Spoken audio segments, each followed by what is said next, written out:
Okay, students, we're working on lesson 6, complex numbers and quadratics. I want to give a couple basic computational items before we do the overview. Now, when we did the square root of -1 on the calculator, it didn't work because a negative times a negative is a positive, and you go the other way, you're not going to get a negative. But the square root of a -1 actually is a number in mathematics. It's called I. It's called the imaginary number. An imaginary number is exactly what the word means. It's not a number that you could put on the number line, but mathematically or conceptually it is a value, and it has a number, if you would. So the square root of -1 is I. So what would the square root of -4 be? Well, you could divide that using the product rule into two radicals, and so that is I, and that's 2, so it really is 2I. 2I. Now this tells us that if we have a real number 3 and an imaginary part 2I, we could put both of these together into what's called a complex number. This is a complex number. It has a real part and it has an imaginary part. A real part and an imaginary part. So all of these numbers take the form A plus BI. Okay, remember, that's like a coefficient. Now you could treat the I as if it is a variable, computationally speaking. So let me just talk about that ever so briefly. Okay, so what is 2I plus 2I? Well, that's like 2x plus 2x, so that's 4I. 4I. Hey, don't make fun of the glasses. Okay. Now, what if I have something like this? 2 times 3 plus 5I. Okay, so that's 6 plus 10I. It works the same way.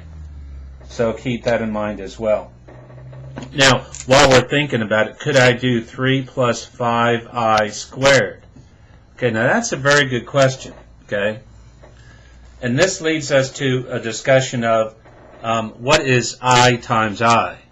I times I. Well, I times I is just the square root of -1 times the square root of -1. And believe it or not, the square root of -1 squared is just the radicand, which is -1. So that means I squared is -1. Now, how would I do this problem? Well, you could do box method, and that's fine, or my shortcut, square that, 9, plus multiply them together, 15I, double, and then it's going to be plus 25I squared.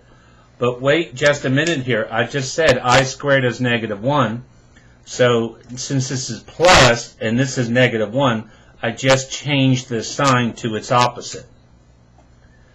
Now remember, it's a complex number, so 9 minus 25 is -16. -16 plus 30I. And again, you could do a lot of other computations related to I. Now what I want to do, I hate to erase that, but I'm going to. Let's talk briefly about powers of I. Alright, I is the square root of -1. I squared is equal to -1. I cubed is equal to, well, I cubed is equal to I squared times I, so that's -1 times I, which is -I. And how about I to the 4th? Okay, sometimes I leave the dot on the I and sometimes I don't. I normally don't, but that's like training wheels. Alright, so what is that? That's going to be I squared times I squared. But I squared is -1. So what's -1 times -1? That's 1. Now how about I to the 5th? Well, I to the 5th is just I to the 4th times I, which is 1 times I, which is just I. And the cycle repeats. So Another way of looking at this whole business about the powers of I, and I think that's one of the discussion points as well. Just you could use my little trick here, okay? So this is the power of 1, this is power of 2, this is power of 3, this is power of 4. All right, let's do I. I to the 1's I squared's negative 1, I cubed's negative I, and I to the 4th is 1. I to the 5th is going to be I, or if you're in the Navy, I. No, just kidding. I. All right, now, so this cycle continues. So how about I to the 8th? Let's see, 1, 2, 3, 4, 5, 6, 7, 8. That is just 1. So if that's true, how about I to the 800 power? I. That's a lot. But look, 800 is a multiple of 4. It's just going to be 1. So keep that thought in mind. That is a very important idea. Now there's one little trick here, and that has to do with when I is a negative power. So notice how I have I to the negative 2. Using what we learned before, that's just 1 over I squared. And we know I squared is negative 1. That's 1 over negative 1, or just negative 1. So please keep that in mind. You know, math is something people don't like, but they should, because it really does clarify your thinking, which I think we need to do more of this day and age. Now I want to move into solving quadratics. So here is a simple quadratic form. ax squared plus c is equal to 0. All right, folks, let's do a little quick question here. X squared is equal to 4. You may say, oh, I know the answer. The answer is 2. And I go, you are half right, okay? But we really want to know the full story there. So if we subtract 4 from both sides, I get x squared minus 4 is equal to 0. Can't we factor that? If I factor that, that's x plus 2 and x minus 2. Now you told me 2 was an answer, you're right, but look what also is an answer. Negative 2 is also an answer. Now what does that all mean? That means when we have an equation and we have a square or even root, when we try to undo that by taking the square root, you're going to have to remember plus or minus 2. So keep that thought in mind. All right, having said all of that gobbledygook, let's see if we can answer this question. 2x squared minus 32 is equal to 0. All right, well, let's move the 32 to the other side. Let's divide by 2. Now, x squared equals 16, so we're going to take the square root of both sides, square root of both sides. X is equal to plus or minus 4. So keep that thought in mind. Now, I want to move on to talk about the zero property rule. That was we just did an example of extracting roots. We're going to talk about zero property rule and complete the square, and that's all from my little warm-up here. So, here we go. How would I solve this problem?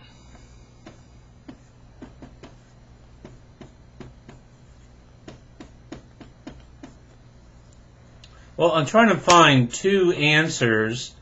I'm trying to find an answer that would cause this whole left side here to be 0. What if I put a 5 in there? 5 minus 5 is 0. That would work. So 5 would work. And now what number can I put in here? Well, negative 4. See? Negative 4. There are two different answers here.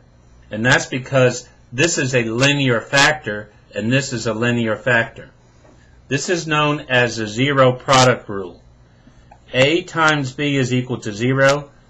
A could be 0, or what? B could be 0. And again, I'll refer this refer to this over and over and over and over and over and over and over. The zero product rule. So keep that thought in mind. Now, having said that, I want to know how I could solve this problem.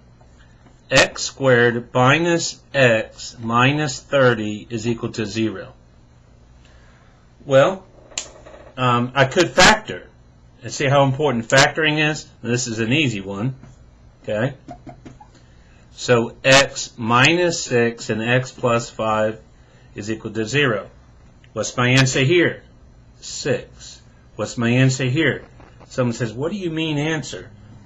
I can set that second factor equal to 0, and there you go, my answer is negative 5. The answers for this problem was negative 5 and 6. So keep that thought in mind. There are some shortcuts, but let's make sure we understand what we're doing first. Now, complete the square. Complete the square is a very important process, and so let me show you an example.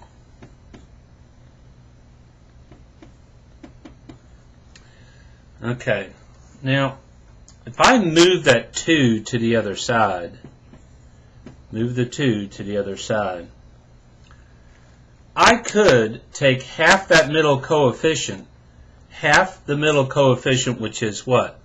Okay, now here's my head. Half the middle coefficient, half of 8 is 4. I want to square it. So that's going to be, I need another color, like real quick. Square that, that's 16. I'm going to add the 16 here. Going to add the 16 here. Now this is really a perfect square trinomial. Perfect square trinomial. Which is just x minus, I'm using that sign, 4, I'm using the square root of 16, perfect square trinomial is equal to 18. Now what I need to do is realize this is like extracting a root problem. I've got the square isolated. Now I'm just going to take the square root of both sides. Square root, square root. So the square root of blah squared is just blah, x minus 4. And then remember, this is a plus or minus, and then that's 9 and 2, 3 radical 2. Now I've got to get the x all by itself, so I'm going to add 4 to the other side. Add 4 to the other side. Now my answer is x is equal to 4 plus or minus 3 radical 2. Notice there are two answers here, 4 plus 3 radical 2 and 4 minus 3 radical 2. Okay, this process is called CTS, not the Cadillac, okay? CTS is called Complete the Square, and if you need a little song, here's how it goes. It's to the tune of Yankee Doodle. If I embarrass you, I'm sorry. So, take the constant to the right, leave a hole behind it, half the middle coefficient, square it, and then add it. Back to writing as a square. Now take the square root of it. Get the x all by itself and simplify the answer. Alright, so that's how that works. The only other thing that you have in this unit is a quadratic formula. And if I need to make a video on that, I will. Alright, hope this helps.